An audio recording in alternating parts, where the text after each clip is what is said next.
Hey Falcons fans, check it out. Week 4 is coming up and the matchup against the New Orleans Saints promises to be a thrill. So, let's check out what's going on. But if you don't want to miss any hot news about our team, like this video and subscribe to the channel, because we have a lot of important stuff to discuss today. The Atlanta Falcons are elevating offensive lineman Matt Hennessy from the practice squad for this week's game.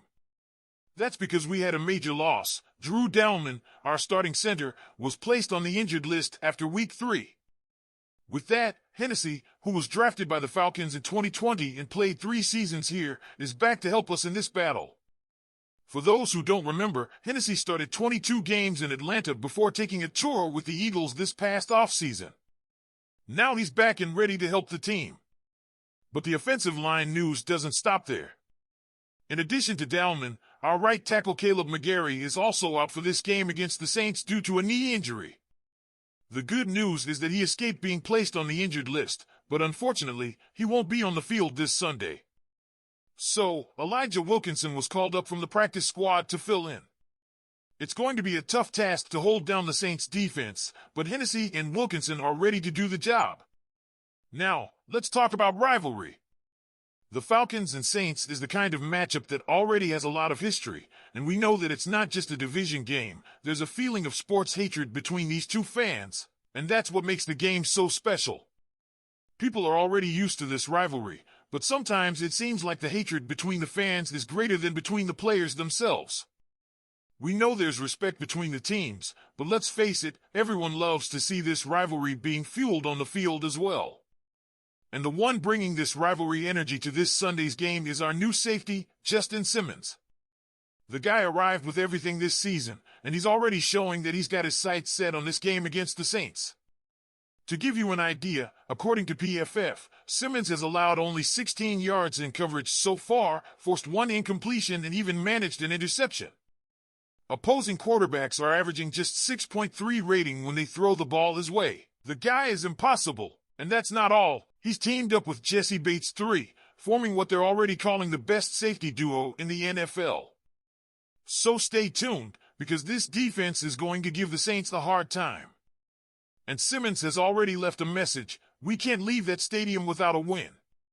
That's exactly what the fans want to hear. The guy knows how important this game is not only for the season, but for the city of Atlanta and all the fans. He's coming in hot and, honestly, that's what we need right now.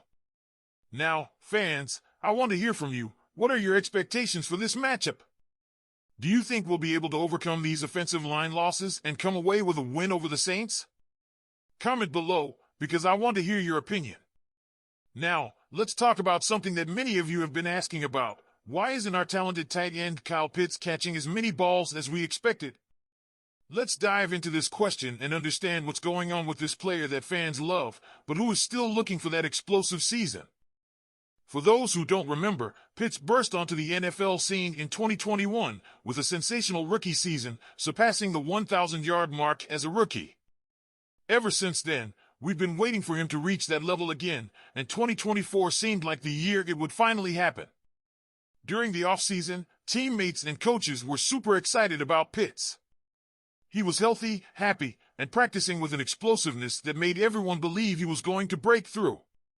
But so far, in the first 3 games of the season, his production hasn't been what we expected. He has just 8 receptions on 11 targets, totaling 105 yards and 1 touchdown. If those numbers continue throughout the season, he should finish with 45 receptions for 595 yards and 5 touchdowns. Is that a good mark? Yes, for an average player.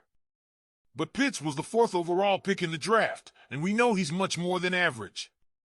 Now, why isn't he getting as much play? Falcons offensive coordinator Zach Robinson explained this situation, and it's not that simple.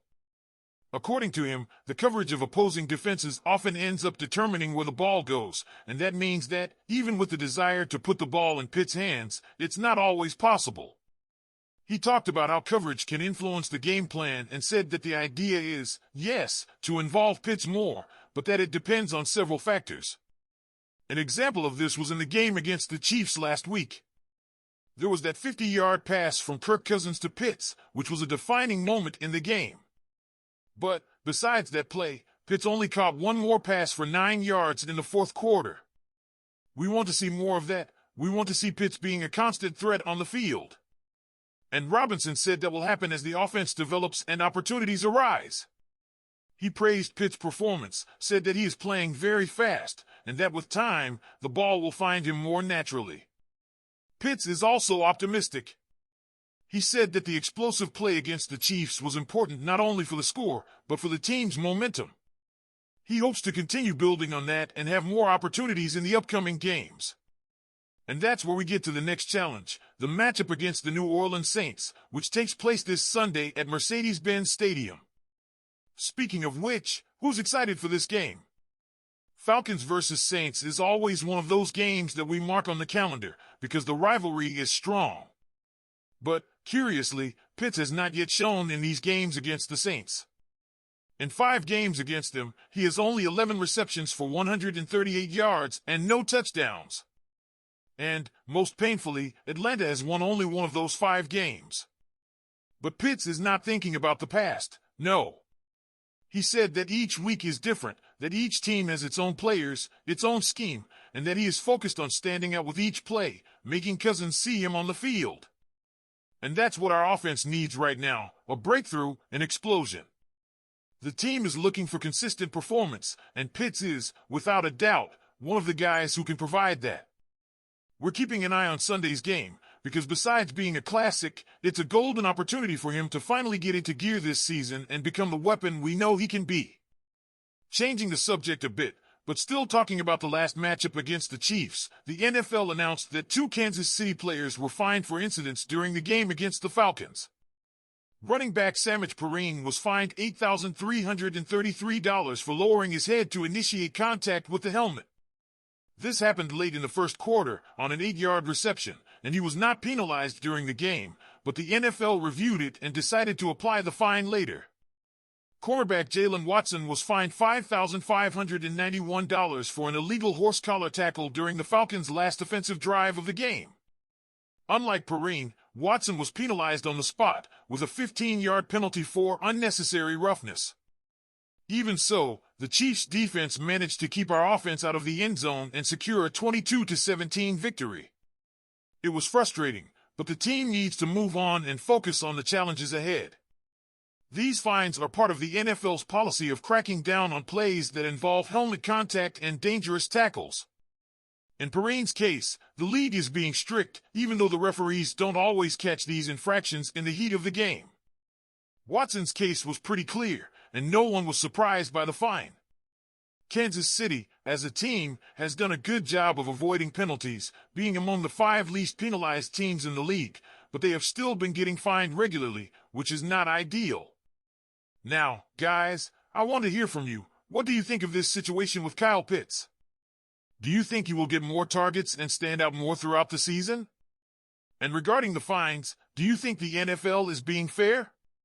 Leave your opinion here in the comments, because I want to know what you think about these issues.